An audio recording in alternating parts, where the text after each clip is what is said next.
Hello guys, मल्टीटैक institute में आपका स्वागत है। आज मैं आपको बताता हूँ 1136 प्रिंटर के अंदर कोई प्रॉब्लम आई है। इसको हम देखते हैं क्या प्रॉब्लम है, फिर उसके बाद मैं आपको उसका सलूशन बताता हूँ। सबसे पहले हम इसके अंदर लगाते हैं पावर केबल। पावर केबल लगाने के बाद जब भी हम प्रिंटर के अंदर, चाहे वो लेज़र का हो, इंकजेट का हो, डीएमपी हो, कोई भी प्रिंटर हो, उसके अंदर मूवमेंट होती है। मूवमेंट आप देख सकते हो, ये फ्यूज़र हमारी मूवमेंट कर रही है। मूवमेंट करने के बाद जो जो इसके अंदर पार्ट्स लगा रखे होते हैं वो कम्प्लीटली चेक होते हैं। अगर किसी भी पार्ट के अंदर प्रॉब्लम होती है तो आपको डिस्प्ले के ऊपर उसका एरर शो कर जाता है। अगर प्रिंटर के अंदर कोई भी एरर आता है तो उसके प्रिंटर को रेडी नहीं होता। अगर प्रिंटर रेडी नहीं होता तो आप उसको कमांड नहीं दे सकते।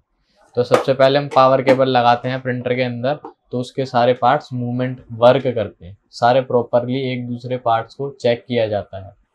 चेक करने के बाद अब आप देख सकते हो सीसीडी भी वर्क होगा। ये आप सीसीडी देख सकते हो, सीसीडी में मूवमेंट हो रही है। सीसीडी में मूवमेंट कंप्लीट होने के बाद अब डिस्प्ले के ऊपर ग्रीन लाइट और 1 जब भी शो होगा तो आपका प्रिंटर एकदम सही प्रॉपर वर्क कर रहा है। अब आपका प्रिंटर पूरा कंप्लीट रेडी है। अब रेडी होने के बाद हम इसके ऊपर एक फोटोकॉपी करके देखते हैं।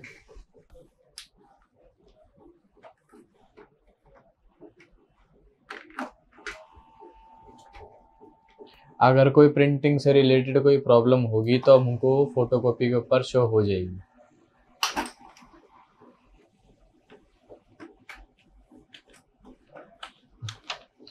जैसा कि आप देख सकते हो इसके अंदर बहुत ज़्यादा लाइट पेंटिंग आ रही है। फोटोकॉपी एकदम हमारी ना के बराबर शो हो रही है। अब इसको हमें डार्क किस तरीके से किया जाता है, अब हम उस चीज़ को चेक करेंगे। और ये प्रॉब्लम बहुत सारे पार्ट से रिलेटेड होती है, जैसे हमारी कार्टेज से या हमारे फ्यूज़र से या लेज़र यूनिट के ग्लास पे डस्ट जमी होती है, उस कारण भी ये आती है। अब ये सारी प्रॉब्लम हम चेक करेंगे इस वीडियो के अंदर। सबसे पहले हम पावर केबल डिस्कनेक्ट कर देंगे। लाइट पेंटिंग आने का कारण जो हमारे प्रिंटर के अंदर कार्टेज होती है उसका ड्रम घिसा भी हो सकता है। आपको कार्टेज भी कम्प्लीटली चेक करनी है, ठीक है। और जो सबसे इम्पोर्टेंट चीज़ होती है इसके अंदर लेज़र यूनिट, वो इसके अंदर वर्ड बनाने का काम करती है। उसके अंदर अगर आपके ग्लास जो लगे होते हैं वो मॉडल के अकॉर्डिंग, उसके ऊपर अगर डस्ट होगी तो भी आपके प्रिंटिंग लाइट आएगी। अब हम सबसे पहले इसके अंदर लेज़र यूनिट ही चेक कर लेते हैं। लेज़र यूनिट खोलने के लिए सबसे पहले आप यहाँ से साइड का कवर खोलोगे। 2 पीछे से स्क्रू होते हैं। फिर उसके बाद इसको हम साइड से पहले बैक की साइड से खोलते हैं। फिर हम इसको हल्का सा आगे से रोटेट करते हैं नीचे की तरफ डाउन करके। फिर हम इस सेक्शन को, ये हमारा आ गया है साइड का कवर बाहर। इस कवर को खोलने के लिए ये आपको पीछे की तरफ से यहाँ पर स्क्रू भी मैंने जस्ट खोल लिया है। यहाँ पे आपको हल्का सा लाइनर लगा के इधर की तरफ उठाना होता है। फिर इसको अप करके एक छोटा सा लॉक यहाँ पर भी होता है। इसको खोलने के लिए फिर आपको इसको यहाँ पर लगा के इसको हल्का सा इधर उठाना पड़ेगा। फिर ये आपका लॉक आ जाएगा ऐसे। कवर बाहर। कवर बाहर आने के बाद लेज़र यूनिट हमारी सबसे फ्रंट वाले सेक्शन के अंदर लगी होती है। उसके अंदर अब हमें क्या करना होता है, इसको हम उठाएंगे यहाँ से नीचे। इसको ओपन करने के बाद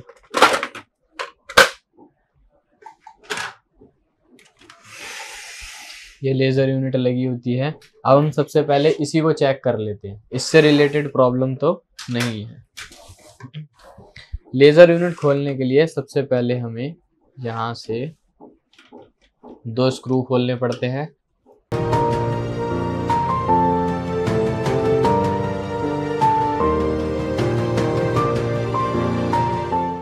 स्क्रू खोलने के बाद हम इसको हल्का सा ऊपर उठा के इसकी लोहे की प्लेट को हम आराम से बाहर निकाल लेंगे।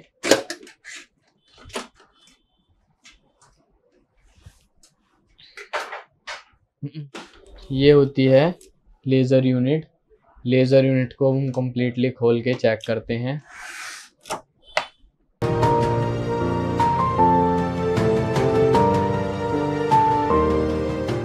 ये इसका ECU होता है। ECU से लेज़र यूनिट को, जो मोटर लगा रखी होती है लेज़र यूनिट के अंदर, उसको वोल्टेज जाती है। हम सबसे पहले इसका वायर डिस्कनेक्ट करते हैं और ये होती है हमारी लेज़र गन की केबल। फिर हम इसको डिस्कनेक्ट करते हैं। डिस्कनेक्ट करने के बाद ये है लेज़र यूनिट।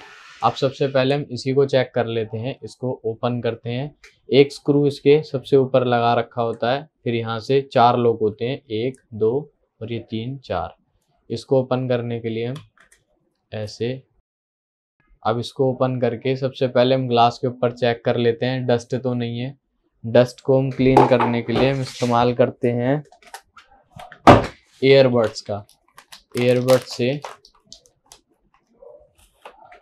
कंप्लीट ग्लास को पहले क्लीन कर लेंगे।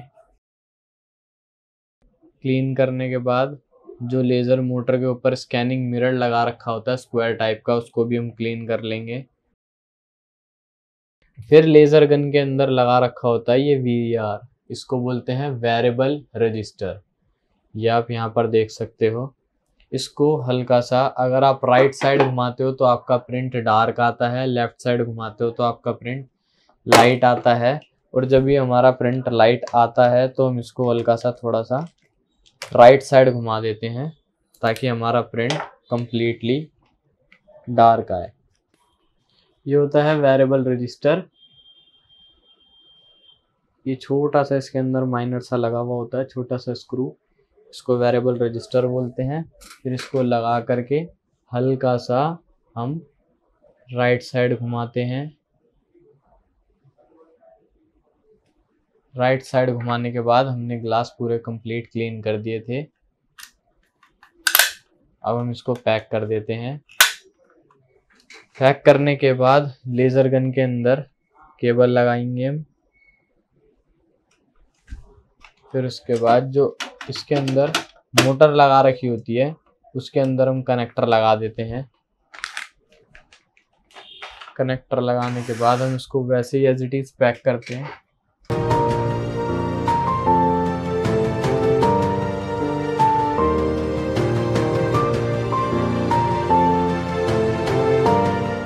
इसको लगाने के बाद हम 4 स्क्रू इसके अंदर,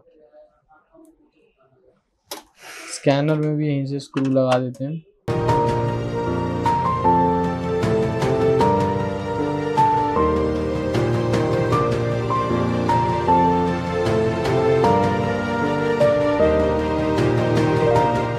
फिर हम फ्रंट ट्रे लगा देते हैं इसके अंदर। फ्रंट ट्रे के लॉक सबसे पहले आपको ऊपर की साइड से लगाने होते हैं। ऊपर की साइड से लगाने के बाद ये आपके साइड में छोटे से राइट साइड और लेफ्ट साइड दोनों साइड लॉक होते हैं, जिसको आप डाउन करके हल्के से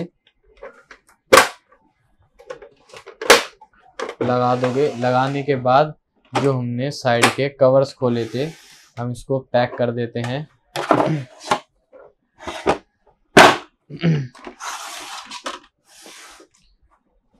प्रिंटर के साइड कवर खोलने के लिए सबसे पहले हमें प्रिंटर खोलने के लिए पीछे से कवर को रिमूव करना पड़ता है और पैक करते टाइम हमें सबसे पहले आगे की साइड प्रॉपरली कंप्लीट लगाना पड़ता है।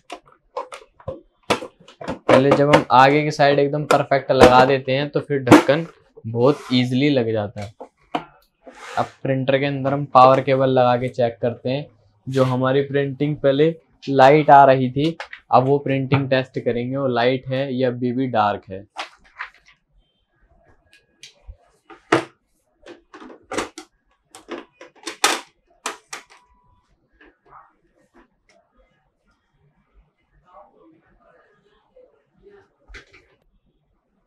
अब आप देख सकते हो हमारा प्रिंटर रेडी हो चुका है। रेडी होने के बाद अब हम इसको एक बार कमांड देके प्रिंट निकाल के चेक करते हैं।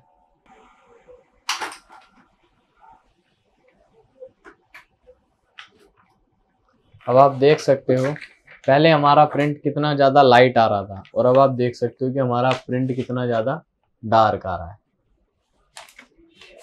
पहले आपका कितना लाइट था और अब आप देख सकते हो कितना प्रिंट डार्क आ रहा है।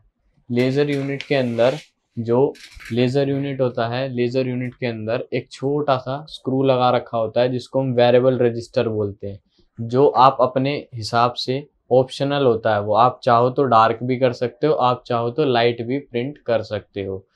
उसके अकॉर्डिंग आप उसको रोटेट करवाओगे और कंप्लीट ये नॉर्मल स्टार्टिंग के अंदर मीडियम सेट हो रखा होता है। अब आप प्रिंट के अंदर देख सकते हो, ये आपका पहले जो हमने प्रिंट निकाला था ये वो है, ये जो हमने सबसे पहले प्रिंट निकाला था ये वो है। आप देख सकते हो ये कितना ज्यादा लाइट है। और ये वो है जब हमने वेरिएबल रजिस्टर को थोड़ा सा राइट हैंड पे थोड़ा रोटेट करा है, उसके बाद आप प्रिंट देख सकते हो, उसकी क्वालिटी ये है। ये प्रॉब्लम एक लेजर यूनिट से ही नहीं आती, ये कार्टेज के ड्रम के घिसने के कारण भी आती है, या आपके ऊपर अगर हम फोटोकॉपी निकाल रहे हैं, आपके स्कैनर के ऊपर डस्ट है, या आपके बल्ब को जो ऊपर सीसीडी में स्कैनर लगा हुआ होता है, लैंप लगा हुआ होता है, उसके अंदर अगर बल्ब ढंग से डस्ट के अंदर है तो उस पर भी आपकी लाइट प्रिंटिंग शो होती है। तो आप कंप्लीटली पहले एक एक पार्ट को प्रॉपरली चेक करिए, चेक करने के बाद आप सोल्यूशन देख सकते हैं। ये पर्टिकुलर एक ही चीज़ से नहीं आता, ये दूसरे पार्ट से भी रिलेटेड प्रॉब्लम आती है। Thank you.